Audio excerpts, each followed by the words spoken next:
Netherland ಹತ್ರ ಯಾವುದೋ ಒಂದು ಊರು ಬರುತ್ತೆ, ಆ ಊರಲ್ಲಿ ಬುಕ್ ಮಾಡಿ ತರಿಸಿರೋದು. ಅದಕ್ಕೆ ಮುಂಚೆನೇ ತಂದು ನಾವು ನಾಟಿ ಮಾಡಿದ್ರೆ ಅದು ಕಾನೂನು ವಿರೋಧ ಆಗುತ್ತೆ.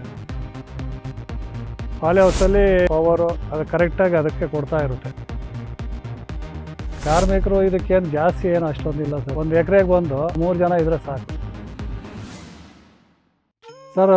ಪಕ್ಕ 8 ಅವರ್ ನಾವು ಬಂದು ಕೆಲಸ ಮಾಡ್ತಾ ಇರ್ತೀವಿ ಸರ್ ಇಲ್ಲಿ. 8 ಅವರ್ ಪಕ್ಕ ಇದ್ದೇ ಇರುತ್ತೆ. 8 ಅವರ್ ಮೇಲೇ ಇರುತ್ತೆ. ಒಂದೊಂದು ಟೈಮಲ್ಲಿ 8 ಅವರ್ ಇರುತ್ತೆ, ಒಂದೊಂದು ಟೈಮಲ್ಲಿ ಇಲ್ಲ 6 ಅವರೇ ಆಗುತ್ತೆ. ಹೇಳೋಕ್ಕಾಗಲ್ಲ ಈ ಟೈಮಿಂಗ್ಸು ಅಂತ. ಈಗ ನೆಂಟರು ಬರ್ತಾರೆ, ಹೋಗ್ತೀವಿ ಬರ್ತೀವಿ, ಮತ್ತು ಕೆಲಸ ಮಾಡ್ತಾ ಇರ್ತೀವಿ. ಪರವಾಗಿಲ್ಲ ಸರ್, ಈಗ ಕ್ಲೈಮೇಟ್ ಹಂಗಿದೆ, ಚೆನ್ನಾಗಿ ಬರ್ತಾಯಿದೆ.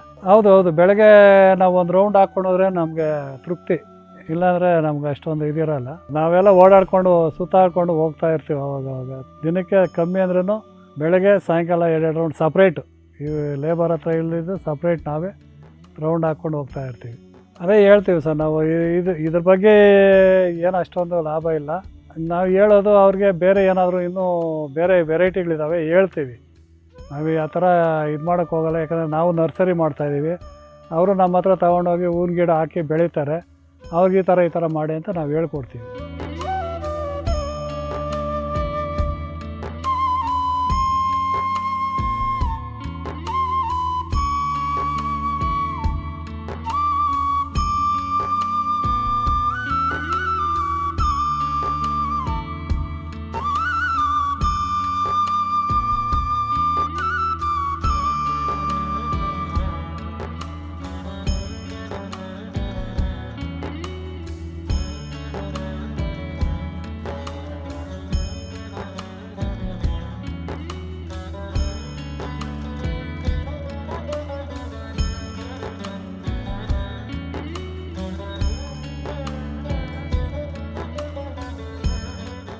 ನಾವು ಅದರಲ್ಲಿ 10-12 ವರ್ಷ ಪರ್ಮನೆಂಟ್ ಆದಮೇಲೆ ಮಾಡಿದ್ವಿ. ಅದಕ್ಕೆ ಮುಂಚೆ ಎಲ್ಲನೂ ಸೇರಿ ಟೋಟಲಾಗಿ 22-25 ವರ್ಷ ಮಾಡಿದ್ವಿ ಸರ್. ಆಮೇಲೆ ನಾವು ದೊಡ್ಡವರಾದಮೇಲೆ ಸ್ವಲ್ಪ ಐಡಿಯಾ ಬಂತು ಮಾಡೋಣ ಅಂಥೇಳಿ.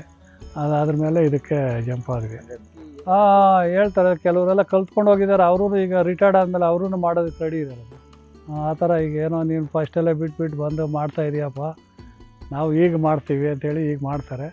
ಅಂದರೆ ಈಗ ಸ್ವಲ್ಪ ಕಾಂಪಿಟೇಷನ್ ಜಾಸ್ತಿ, ಒಬ್ರಿಗಿಂತ ಒಬ್ರು. ಹತ್ರದವರು ಇಲ್ಲಿ ಗುಮ್ರಾಪುರದ ಹತ್ರ ಒಂದು 2 ಹಾಕಿದ್ದಾರೆ ಸರ್. ಒಬ್ಬರು ರಿಟೈರ್ಡ್, ಅವರು ಮಿಲ್ಟ್ರಿ ರಿಟೈರ್ಡ್ ಅವರು 7 ಎಕರೆ ಹಾಕಿದ್ದಾರೆ. ಬೇರೆಯವರು 10 ಬೇಲೆಯವರು ಹೋಗಿ ಅಲ್ಲಿ ಲೀಸ್ಗೆ ಹಾಕ್ಕೊಂಡಿದ್ದಾರೆ. ಅವರು ಚೆನ್ನಾಗಿ ಮಾಡ್ತಾಯಿದ್ದಾರೆ ಸರ್. ಇದು ಈಗ ಸ್ಟ್ಯಾಂಡು 3 ಅಡಿಗೆ ಮಾಡ್ತೀವಿ. ಆವಾಗಲೇ ಹೇಳ್ದಾಗೆ ಈ ನೆಟ್ ಹಾಕಿ, ನೆಟ್ಟಿಂದ ಮತ್ತೆ ಒಂದು 3/4 ಅಡಿಗೆ ಕಂಬಿ ಕಟ್ತೀವಿ. ಕಂಬಿ ಕಟ್ಟಿ ಗಿಡ ಆದಮೇಲೆ ಗಿಡಕ್ಕೆ ಒಂದೊಂದು ಬೈಂಡಿಂಗ್ ವೈರೂ ಕಟ್ಟಬೇಕು. ಯಾಕಂದರೆ ವಾಲ್ತಾ ಇರುತ್ತೆ, ಅದು ಸಪೋರ್ಟ್ಗೆ ಕಟ್ತೀವಿ. ಈ ಚಿಪ್ಪು ಬಂದು ಗಿಡ ಸಪೋರ್ಟ್ಗೆ ಮಾತ್ರ, ಅದೇನು ಅದರಲ್ಲಿ ಗೊಬ್ಬರ ತಗೊಳುತ್ತೆ, ಬೇಸಾಯ ತಗೊಳುತ್ತೆ ಅನ್ನೋದೇನಿಲ್ಲ. ಸಪೋರ್ಟ್ಗೆ ಮಾತ್ರ ಅದು ನಾವು ಇದು ಮಾಡ್ತೀವಿ. ಈ 2 ಸ್ಟೆಪ್ ಕೊಡ್ತೀವಿ ಕಂಬಿ. 2 ಸ್ಟೆಪ್ಗೂ ಅದು ಹೋಗ್ತಾ ಗಿಡ ಬೆಳೀತಾ ಒಂದೊಂದು ಟಾಕ ಆಗ್ತಾ ಇರಬೇಕು ಬೈಂಡಿಂಗ್ ವೈರಲ್ಲಿ. ಆ ಹೂವನ್ನು ಹಾಗೆ ಮೇಲೆ ಕಟ್ ಮಾಡ್ಕೊತಾ ಇರ್ಬೋದು. ಮತ್ತು ಆ ಹೂವು ಕಟ್ ಮಾಡಿದ್ಮೇಲೆ ಇನ್ನೂ ಒಂದು ಹೂವು ಬರ್ತಾ ಇರುತ್ತೆ ಸೈಡಲ್ಲಿ.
ಸರ್ ಉದ್ದ ಎಷ್ಟಾದರೂ ಇರ್ಬೋದು. ನಮಗೆ ಮೇಯ್ನು ನಮ್ಗೆ ಬೇಕಾಗಿರೋದು ಅಗಲದಲ್ಲಿ ಗಿಡಕ್ಕೆ ಗಾಳಿ ಆಡಬೇಕು, ಒಂದು ಇದಿರಬೇಕು. ಅದಕ್ಕೂ ಸ್ವಲ್ಪ ಜಾಗ ಸ್ವಲ್ಪ ಗಿಡಕ್ಕೆ ಜಾಗ ಇದ್ದರೆ ಚೆನ್ನಾಗಿ ಫಲವತ್ತಾಗಿ ಚೆನ್ನಾಗಿ ಹೆಲ್ತಿಯಾಗಿರುತ್ತೆ. ಈ ಚಿಪ್ಪುಗಳೆಲ್ಲನೂ ಗಿಡ ಸಪೋರ್ಟ್ಗೆ ಮಾತ್ರ ನಾವು ಇಡೋದು, ಇನ್ನೇನು ಬೇಸಾಯಕ್ಕೆಲ್ಲ ಗೊಬ್ಬರಕ್ಕಲ್ಲ ಇದು.